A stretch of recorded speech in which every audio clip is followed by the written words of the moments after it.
Hakim-Hakim 21. Suku Benyamin dapat tetap hidup. Orang-orang Israel telah bersumpah di Mispa demikian.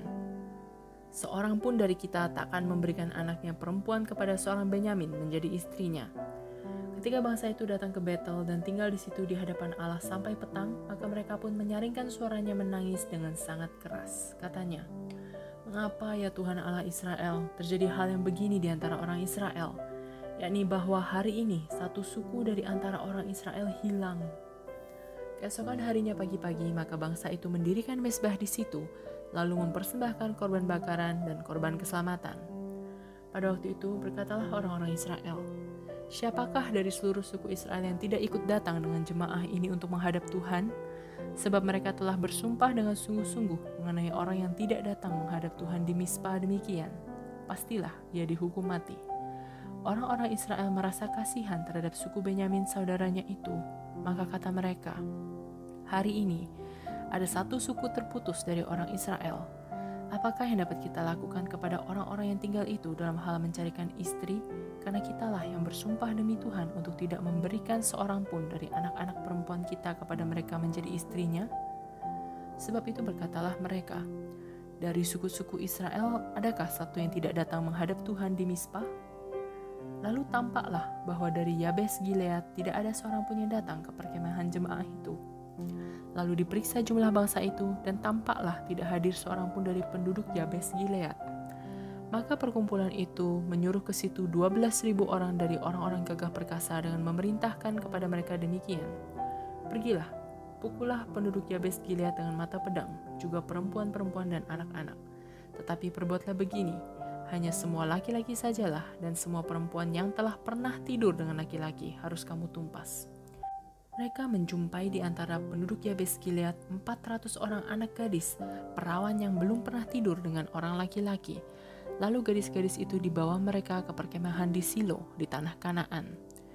Sesudah itu, segenap umat itu menyuruh orang membawa pesan kepada Bani Benyamin yang ada di bukit Batu Rimon, lalu memaklumkan damai kepada mereka. Pada waktu itu kembalilah suku Benyamin, dan kepada mereka diberikan perempuan-perempuan yang telah dibiarkan hidup dari antara perempuan Yabes Gilead, tetapi belum cukup juga jumlahnya bagi mereka. Maka bangsa itu merasa kasihan kepada suku Benyamin, karena Tuhan telah membuat keretakan di antara suku-suku Israel. Kemudian berkatalah para tua-tua umat itu, "Apakah yang dapat kita lakukan kepada yang tinggal ini dalam hal mencarikan istri?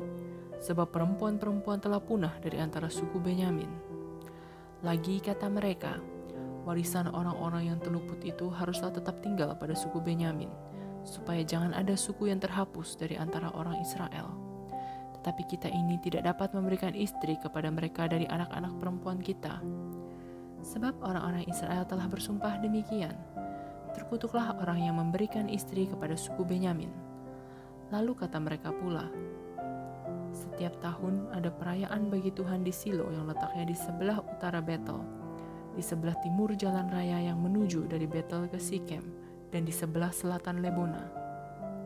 Maka mereka berpesan kepada Bani Benyamin demikian, "Pergilah, menghadang di kebun-kebun anggur, perhatikanlah baik-baik, maka apabila anak-anak perempuan Silo keluar untuk menari-nari, baiklah kamu keluar dari kebun-kebun anggur itu, dan masing-masing melarikan seorang dari anak-anak perempuan Silo itu menjadi istrinya dan pergi ke tanah Benyamin.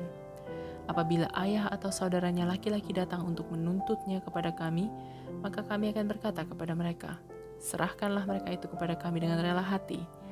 Sebab dalam pertempuran kita tidak dapat menangkap seorang perempuan untuk menjadi istri mereka masing-masing. Memang kamu ini tidak memberikan anak-anak gadis itu kepada mereka, sebab seandainya demikian kamu bersalah." Jadi Bani Benyamin berbuat demikian. Dari gadis-gadis yang menari-nari yang dirampas itu mereka mengambil perempuan, jumlahnya sama dengan jumlah mereka. Kemudian pulanglah mereka ke milik pusakanya, lalu membangun kota-kotanya kembali dan diam di sana. Pada waktu itu pergilah orang Israel dari sana, masing-masing menurut suku dan kaumnya. Mereka masing-masing berangkat dari sana ke milik pusakanya. Pada zaman itu tidak ada raja di antara orang Israel. Setiap orang berbuat apa yang benar menurut pandangannya sendiri. Congratulations all. Halo semuanya, congrats ya udah berhasil sampai di kitab ini. Keren banget, tetap semangat dong buat lanjutin ke kitab berikutnya. Yuk sama-sama berdoa supaya bisa terus setia mendengarkan firman Tuhan.